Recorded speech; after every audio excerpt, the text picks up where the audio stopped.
Ipapakita ko sa inyo kung paano natin ginawa itong ating tall cake na pwede nyong magamit pang display sa inyong mga bake shop or receiving area. Kaya, abangan nyo!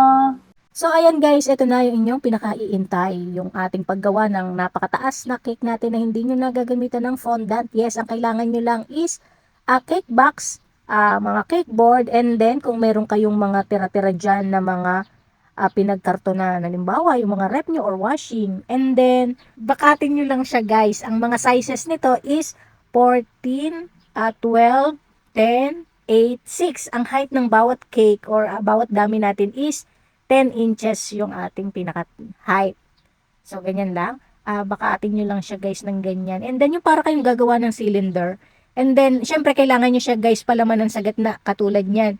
Para nun, pagka magkapatong-patong man, ay hindi siya magkukulap. So, ganyan dapat yung kalalabasan ng inyong gagawin. And then, after nun, bumili lang ako ng rubber. Syempre, binili natin ito sa palengke, sa mga bilihan ba guys ng mga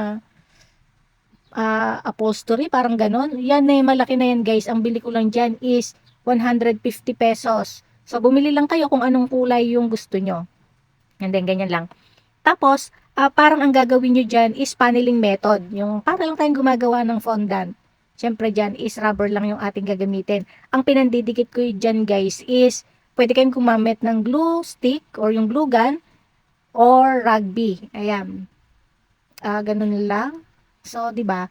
Ito ay malaking tipid na din, guys. Halimbawa, kunyari, kasal nyo. So, kung gusto nyo yung bongga, yung itsura ng inyong wedding cake, ay pwede na yan. And then, after that, po pwede nyo din ipang display, 'di ba? And then, ito kasi, inspired by Chef Marcos, nung nag-demo si Chef Emily doon, nakita namin na ang cute pala. So, ginaya natin. Alam niyo naman, gaya-gaya tayo. So, ito naman yung version natin. So, ayan katulad niyan, binakat natin gitna. Kailangan mabalutan nyo guys lahat ng rubber yung inyong cake. So, para ganyan yung kalabasan. And then, nag-insert lang ako sa gitna. Ayan, ng parang may spacer doon. Kasi doon natin ilalagay o isisingit natin doon yung ating mga artificial na bulaklak. Ayan, huwag nyo nang pansinin yung aking likod, yung taba ko dyan, at yung background. Siyempre, pakalat talaga pagka nagagawa ako ng ganyan. And then, katulong ko si Lola Babes, kung paano nga ba namin masesentro. At gumamit kami dyan ng bakal. Kasi, di ba, magaan lang ito dahil gamit lang natin dyan is manipis na rubber and then boxboard. So, kailangan natin ng suporta doon. And then, ayun, buti nakakita si Lola Babes sa likod ng pinagtirahan o pinagtabasan namin na hindi ko alam kung ano tawag doon. Curtain rod yata ang tawag dyan. So, ganun lang. Kahit any kind naman ng bakal na po pwede nyo magamit. Basta pang suporta dyan sa inyong gagawing pinakadami cake. So, ayan. And then, ginlugan lang namin ng ginlugan. Medyo madami-dami din naubos ko dyan na glue stick.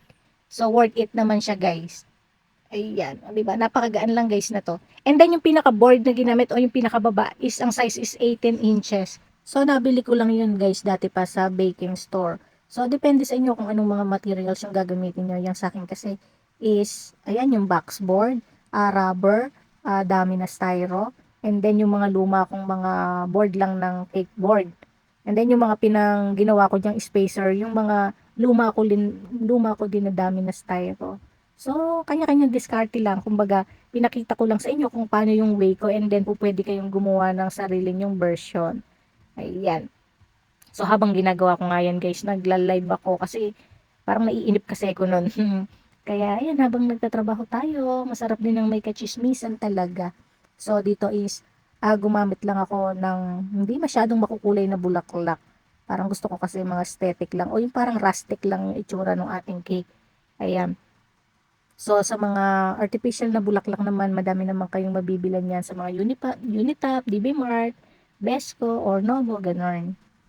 Ayan. O, diba? Dito parang meron ng katotohanan yung ating ginagawa.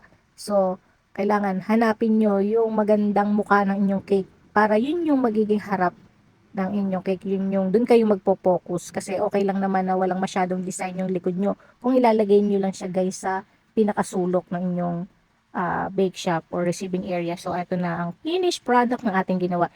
And then, naglagay lang ako ng initial namin yung mag-asawa na RNC. So, di ba napakaganda and napakasosyal. Simple siya pero elegante siyang tingnan. Kaya ano pa iniintay nyo guys? Subukan nyo na at gumawa kayo ng napakaganda at napakalaking cake sa murang halaga. God bless you!